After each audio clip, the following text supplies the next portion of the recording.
Welcome to the Great Detectives of Old Time Radio from Boise, Idaho. This is your host, Adam Graham.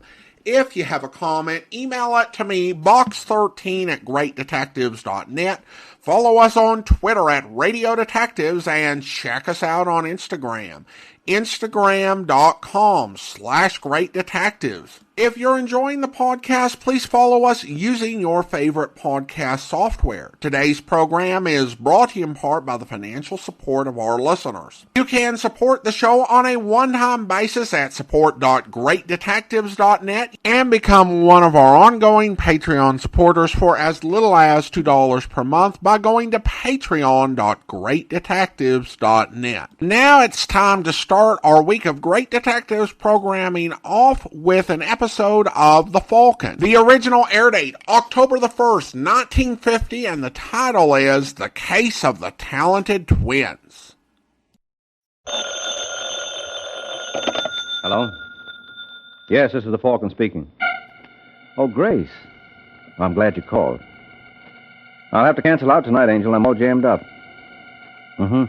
Some girl I know just brought me a very unusual proposition, and I'll be hanged if I touch it.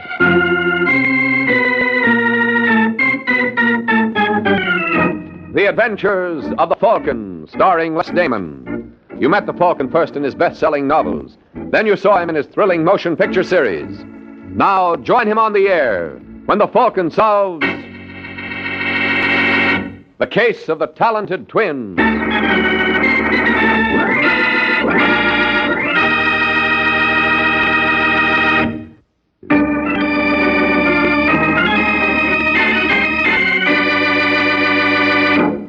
And now, the case of the talented twins. It's late evening in New York, and a yellow convertible tears down Riverside Drive. At the wheel is George Alexander, who operates the car as though he owned the streets. Yeah, Mr. Alexander is a big operator. And the blonde alongside of him knows it.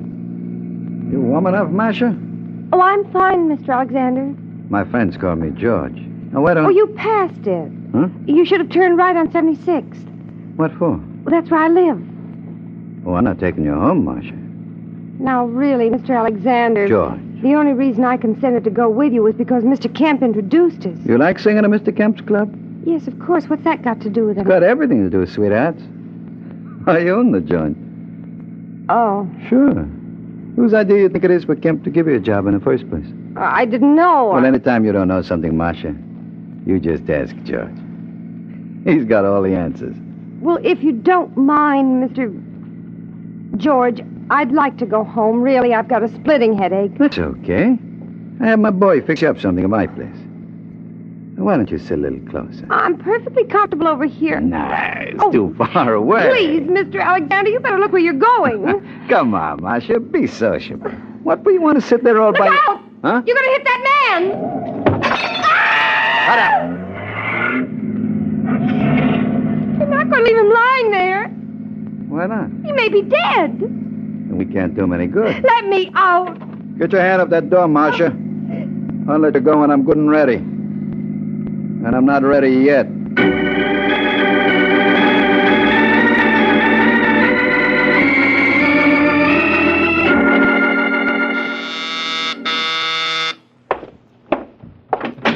Yes?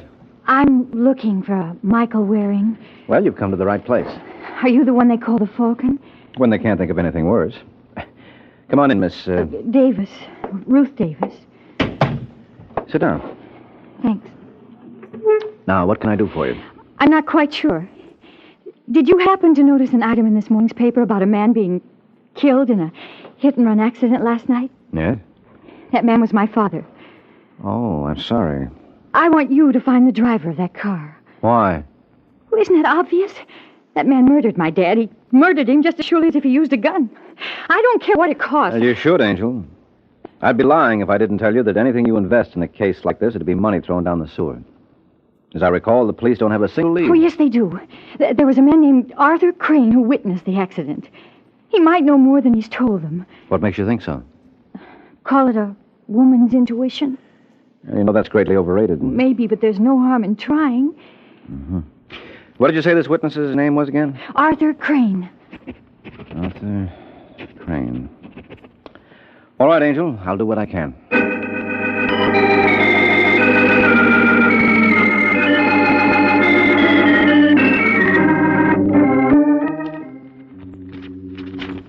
Here it is, Artie. Alexander George, real estate, 1792 Belmore. It's Elwood 06742. Wonder if that's the right Alexander. Well, it has to be. Didn't the license bureau tell you that was the name of the party who owned the car? Yep. Well, it's the only George Alexander in the book. All right, hand me the phone. What's that number again? Elwood 06742. See who that is, will you? You expecting anyone? Nope. Too early for Jack to drop around. Just a second. Yeah. You want the Crane? No. Well, is he in? Who is it, Pete? It's some guy who wants to see you. How do you do, Mr. Crane? How do you do? My name is Mike Waring. I'm a private detective. Private detective. Yeah, at the moment I'm working for Ruth Davis. Who? Ruth Davis. She's the daughter of the man who was killed last night in that hit-and-run accident. Well, sit down, won't you? Pete, see if we got any beer on ice. Don't bother, Mr. Jordan. Pete Jordan, and it's no bother at all. Yeah, go on, Pete. Now, what can I do for you, Waring? Well, according to the police blotter, you were the one who discovered Davis's body after the accident. That's right. I was coming home from a club date. Club date? Mm-hmm. I'm a musician. I play piano with a small combo around town. Mm-hmm. Well, go on. Well, just as I got out of the subway, I saw this guy Davis laying in the gutter. What time was that? Oh, it must have been around 3:15. First, I thought it was just some stew bum, you know. Until I saw that briefcase under his arm, then I realized it must have been an accident. Well, you couldn't have gotten there much after it happened. That's what the cops told me. You didn't notice any sign of a car around? Nope. Well, there couldn't have been too many cars out of that hour. This is very important to my client. Look, Waring, if there was any way I could possibly help you, I'd be glad to. Any driver who pulls a stunt like that ought to get it in the neck. Yeah, sure, but you can't tell me any more than you have, huh? Not a thing. I'm sorry. I wish I could. Well, here's your beer, gents. I'm afraid I'll have to ask for a rain check, Jordan. You going already? Yeah, I got to. But I'll leave my card. If you think of anything... Just leave it to me, Waring. If I think of anything, I'll know what to do.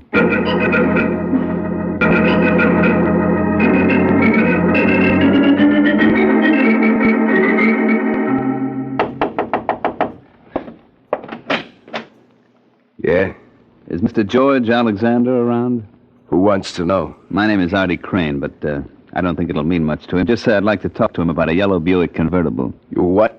Tell him I admire his taste in cars. You're nuts. Mr. Alexander doesn't own any convertible. That's not what the license bureau told me. Maybe you better come in, Buster. Yeah, maybe I better. Sit down.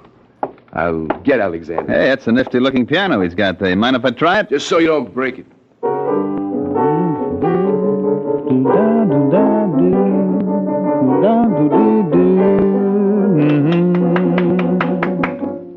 That's very pretty, mister. You like? Yeah. What do you call it? I've got those gimme blues. It's a very original title. I'm a very original guy, Mr. Alexander. How so? Well, 99 guys out of 100 who know what I know would have spilled everything to the cops. But not you, huh? Mm-mm. Little Artie knows when to keep his mouth shut. For instance. Keep out of this, Vince. Go on, Crane. Well, for instance, last night I was coming home late and I saw a car bowl over some character who was crossing the street. Fortunately, I had enough presence of mind to copy down the license number. And you think this car belongs to me? Mm-hmm. You're wrong. Okay. I'm perfectly willing to leave it to Mike Waring. The Falcon? That's right. He's working for the daughter of the poor slob who got hit. He was around to see me this afternoon, wanted to know if I could help him.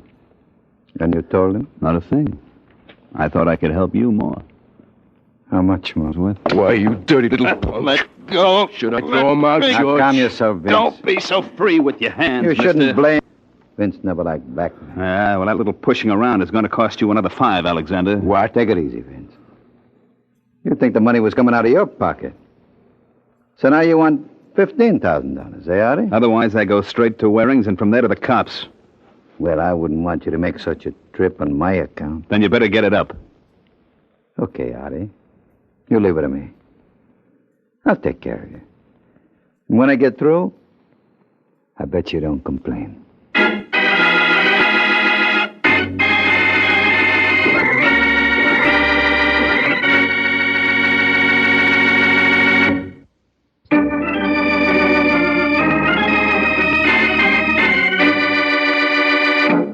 Now back to the adventures of the Falcon. 2 hours have passed since Artie Crane made his little call on Mr. Alexander. Now we find Mike making a call of his own. Only his isn't nearly as successful. So when you come right down to it, Mr. Waring, you've made no progress at all. Well, I could give you a big song and dance, Ruth. No, thanks. I'm in no mood for entertainment. You see, the truth of the matter is I'm stymied. The only potential witness we had was this musician, Artie Crane. And he couldn't tell you anything? No, not a single solitary... Oh, wait a minute. What's the matter? That briefcase your father was carrying... That won't help you. They found it clear across the street where it was knocked by the car. Well, if it was knocked there by the... Say that again. This Artie Crane character told me he realized that it wasn't some drunk sleeping it off when he noticed the briefcase under your father's arm. What's wrong with that? Hey, you just said it, Angel. The car sent that briefcase flying. If Crane saw it under your father's arm, it could only have been while your father was alive. Then Crane was lying. That he was. Well, you think... I think I ought to have another little talk with that boy. Oh. Let's see if we can get him up here. He won't suspect anything? Not if it's put to him the right way. What'll you tell him? Now, don't you worry, Ruth. I'll ad-lib something. Hello? Hello, I'd like to speak to Artie Crane, please. Who wants him? Mike Waring. Well, Artie isn't here. This Pete Jordan? No, Pete isn't here either. Well, where is everybody? Unless there's been a change in plans, you might try the morgue. Hello, you still there, mister? Yeah, I'm just waiting for the top right. Hey, wait a minute. Is this Sergeant Corbett? Sure is, Mike. All right, Corbett. Give it to me gently. Who did what to whom? Well, whom is your friend Artie Crane. The what was a half dozen slugs through his head. As far as the who is concerned, we got no idea. Have you, Mr. Waring?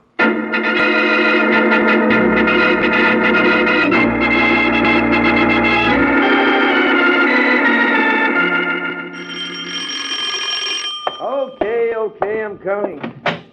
Hello, Pete. Oh, hi, Mr. Waring. Thought I'd drop around and redeem that rain check. Rain check? I asked for one the last time I was here. Oh, yeah. Well, I guess you heard about Artie. Mm-hmm. That his piano? Yeah. To think he'll never touch it again.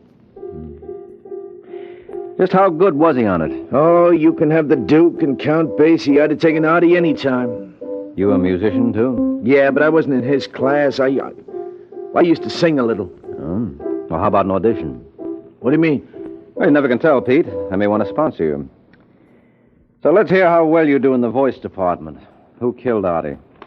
Oh, look, you can't talk to me like that. Come on, Pigeon, sing. I did. Ouch. You wouldn't try that. If your big brother was around. Let me go. Not before we have a solo. Now, who killed Artie? How should I know? You should if anyone would. Who had it in for him? No one. Everybody liked him. So one of his admirers pumped 6 slugs into his face so even his own mother wouldn't recognize him. Incidentally, how did you? There wasn't a thing on the body. Well, I found him here. Might have been a visitor from Mars. Yeah, but he had a flag tattooed on his shoulder. A patriot, no less. Who was the hit-and-run driver who killed Davis? I don't know what you mean. Yes, you do, Pete. Artie must have told you everything. He saw the car that killed Davis. No, he didn't. You know, you won't look so good singing without those dazzling white teeth. Well? There's a fellow named Alexander. Does this fellow have a first name? George. George? You mean Arthur tried to shake down George Alexander? You know him? Well enough to realize that Artie made a serious mistake trying it. Let's hope we all profit by his example.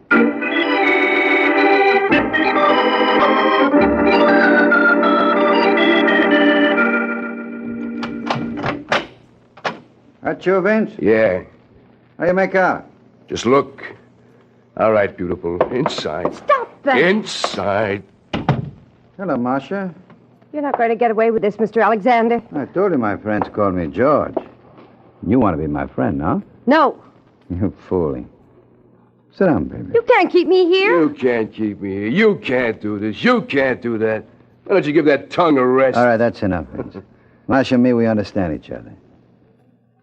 Well, don't we, sweethearts? What do you want? I just want to make sure you didn't tell anybody about our little ride. Get it, Vince? What about Marcia? What's the matter? Can a gentleman invite a lady up to his apartment? After all, we got you for a chaperone. All right. Hold your horses, will you? Hello, is George here? Oh, I see he is. Wait a minute, Buster. Not so fast. It's okay, Vince. This is the Falcon. He's an old friend of mine. Well, I wouldn't go so far as to say that. Beg your pardon. Am I interrupting something? No. Marcia, meet Mike Waring. How do you do? Well, generally I do all right, but I see George does even better. Cute kid, eh? Yes, indeedy. Well, if you gentlemen are through discussing me, I'll say good night. Hold it, sister. He's got her hypnotized. Vince just thought maybe I want to tell her something. It's okay, Marcia. I'll give you a call later. All right, George. You wish you were in my shoes, eh, Mike? Hardly, George. I wouldn't care to face a murder rap. I'm afraid I don't understand you, Waring. Well, it stems from the manslaughter charge. Manslaughter? Mm-hmm. For killing Ralph Davis with your car last night. You know, Mr. D.A. could tell this story very effectively. It's got a wonderful moral, how one crime leads to another. Now, the opening scene would show you driving along. Get out. Well, you might let me finish, George. It's got great dramatic possibilities. You heard him. Get out. Who's this little Sir Echo? If you're not out of here by the time I count three... You mean you're not interested in how my little script ends? No. And you keep up like this, Mike, and you won't be around for the end.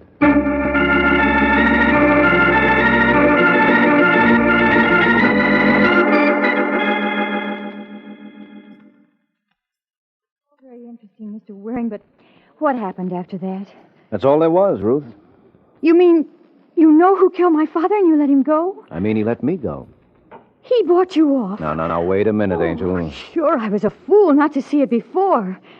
Well, we'll see what the police think about... Sit down. Oh, You listen to me, Ruth.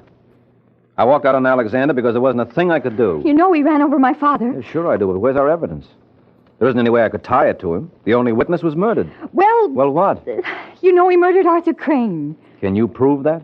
Well, it stands to reason... Look, Angel, you can build as good a case against several other people. Who, for example? For example, you. What? Sure. You knew Artie Crane could identify the man who killed your father. And when he refused to give you any information, you murdered him. That's the most ridiculous piece of... Yes? Mr. Waring, That's right. my name's Marcia West. I don't know if you remember me. Oh, you underestimate your charms, Marcia. You're the kind of a girl my kind of man could never forget. Well, I'd like to talk to you. Well, what would be the point? I thought you were a close friend of Alexander's. Well, I was in his car last night. You what? Yes, he was taking me home when he killed that man. Where are you now? At the place where I work, it's called the TikTok Club. When can I expect you? Just open your door, Angel. I'm practically there now.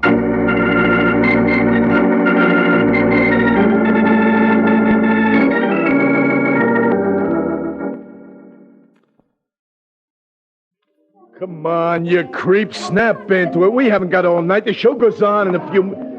Yeah, what do you want, mister? Where's Marcia West's dressing room? The first one on your left. This one here? Yeah, that's right. I don't keep her too long. She's on in 10 minutes. Come on, girls. Don't stand up. Marcia? Marcia? She ain't here, Waring. What? No, just stay like you are, Falcon. Lock the door, Vince. All right. Where is she, George? Where is Sue? Marcia. She called me from here not more than 15 minutes ago. You say, Vince? Was it that old hag with the mop? You boys ought to try television. That's a great act you've got there. I'm glad you like it. What did Marcia tell you on the phone? Who? Don't be smart. And I just wanted to show you that two could play that game. What'd you tell you? Enough. You know, I wouldn't need much excuse to paste you one right now, Buster, so don't tempt me. What do you say, Mike? I say you boys aren't very smart. There are a dozen people out there. And they all work for me. So start talking, pal. Why, you... Careful, chum. Now, why you want to knock him down for Vince? You only got to pick him up again. That's all right, Alex. I'm in very good shape. I can keep this up all night.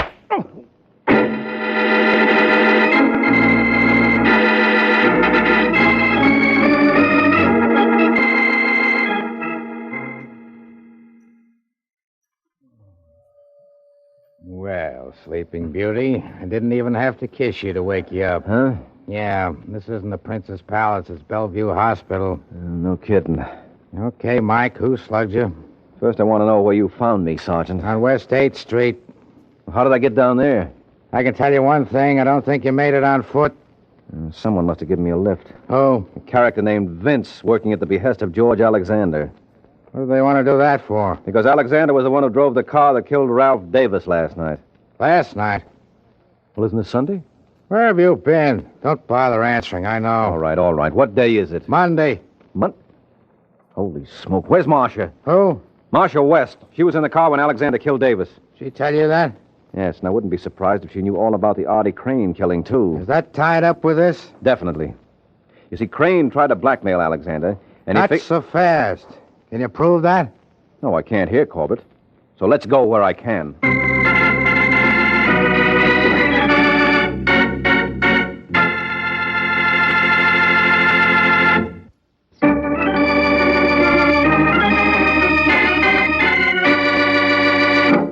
Now back to the adventures of the Falcon. A half hour has passed since Mike Waring set out with Sergeant Corbett to try to tie the case together. Their destination, the apartment of George Alexander. You're a pretty sick man, Waring. You don't know what you're saying. No, it's no use, George. We've got all the evidence we need. Right, Sergeant? Right. So why don't I hear from the district attorney? You will, shortly. You're still bluffing, Mike. Admit it. All right, then how do I know you paid off to Artie Crane? You know? Yes, and I can prove it. How about that, Mr. Alexander? Well, you see, it's like this, Sergeant. It was no shakedown. I gave Artie the money. Oh, because you were impressed by his musical talents and wanted to see him further his career? Why, Mike, you take the words right out of my mouth. Oh, no. Something wrong? You don't think the DA will buy that? Why not? If it's okay for me to help young ladies interested in musical careers, why not young men? Sounds logical. Oh, come on, Corbett, be smart. You don't believe that? I didn't say I did. I just said it sounded logical. That's all I ask. Where's Vince? Why? I want to talk to him. You're going to have a long wait. Vince leave town Friday night. Friday? Yeah. I suppose that was his double who bounced me around backstage at the TikTok Club on Saturday. I don't know what you're talking about. Sure. Next you'll say you never heard of a girl named Marcia West. Of course I have. Oh, sweetheart. You call me, George? Marcia. Is this the girl you mean? All right, never mind the act, George. Listen, Marcia. This is Sergeant Corbett. I want you to tell him everything. Everything? Yes, beginning with your call to me on Saturday night. My call to you? Don't you remember? I don't see how I could be expected to, Mr. Waring, seeing this is the first time we've met. What? But it's been a real pleasure. Let's do it again sometime.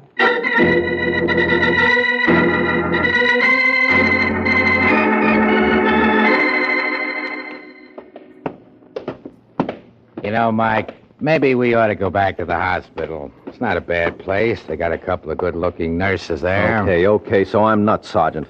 But just humor me a couple of minutes more. I still don't see what you're going to accomplish with Pete Jordan. I tell you, he knows that Artie Crane went to see Alexander. That still don't prove anything.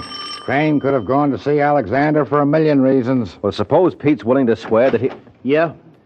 Well, if it isn't the gay troubadour. Hello, Pete, remember me? Now, look, Waring, I'm busy. Yeah, sure you are. This won't take much of your time. Didn't Artie Crane tell you he saw the car that killed Ralph Davis in that accident? Well, didn't he? Yeah. Get your coat, Jordan. We're going downtown. Now, don't rush him, Sergeant. You might break the spell. As long as Pete's in the mood for singing, maybe he'll be willing to croon you something else. I told you everything I know. Not quite. There's one song you forgot. The one that goes, I killed my best friend and am I sorry? What are you talking about? The murder of Artie Crane. You know enough about that to give us a complete chorus. So start singing, Pigeon.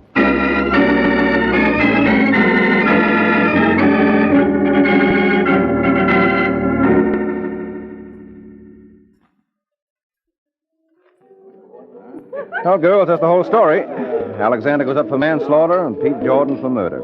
Any questions? I have one, Mike. Oh, so have I. I think Marcia was first, Ruth.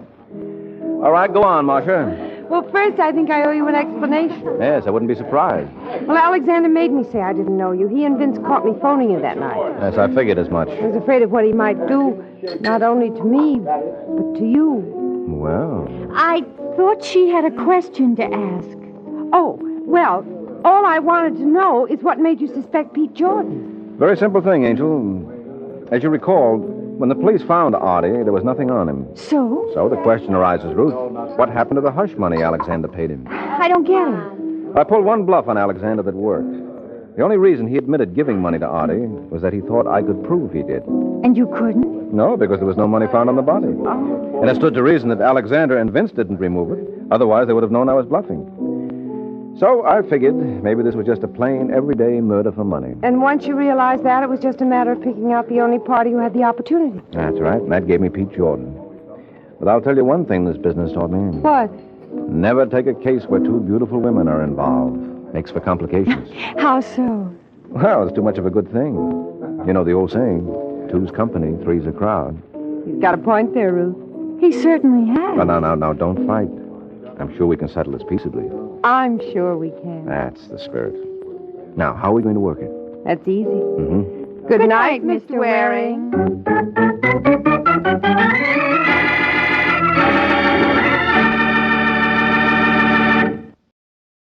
Welcome back. A somewhat confusing case, but to the credit of the Falcon, he cut through all of the confusion and came up with a plausible conclusion.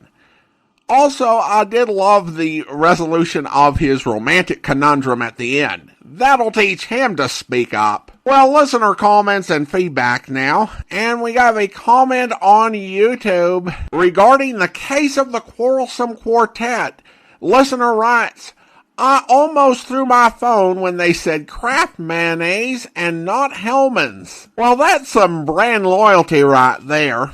Honestly, you'll hear a lot of ads for Kraft products. I don't know if I've heard of a radio program that was sponsored by Hellman's, even though that brand has been around for 111 years. Well, now it's time to thank our Patreon supporter of the day. And I want to go ahead and thank Leslie. Leslie has been one of our Patreon supporters since November 2018, currently supporting the podcast at the shameless level of $4 or more per month. Thank you so much for your support, Leslie. And that will do it for today. If you're enjoying the podcast, please follow us using your favorite podcast software and rate and review the podcast wherever you download us from. We will be back next Monday with another episode of The Falcon, but join us back here tomorrow for the start of this week's Yours Truly Johnny Dollar serial, where... The robbery was day before yesterday. This morning I got an airmail special delivery letter from Zurich. Here, take a look. Regarding the recent diamond matter, I have information which may enable you to recover them. For a reward. So I see. And he wants to talk to somebody about it. Yeah, and I nominate you. It's signed Sebastian. Any idea who he is? None at all. As you see, I was to reply to General Delivery in Zurich. I did. Told him you were the one. How do I find him? I'll read on. You're to register at the Polo Hotel in Zurich. He or she will contact you there. You think it's on the level? I don't know. Could be a phony. Somebody trying to ace in and promote a fast buck. It's happened before. Sure, and this could be another one. But right now, it's the only lead we've got. We got to take a chance and go along with it. I can't say I care for the postscript here. Extreme caution necessary. Leads me to think there's one thing you'd better be real sure about, Johnny. What's that? That you don't get contact. I hope you'll be with us then. In the meantime, do send your comments to box13@greatdetectives.net. Follow us on Twitter at Radio Detectives and check us out on Instagram. Instagram.com/Great Detectives. From Boise, Idaho, this is your host, Adam Graham, signing off.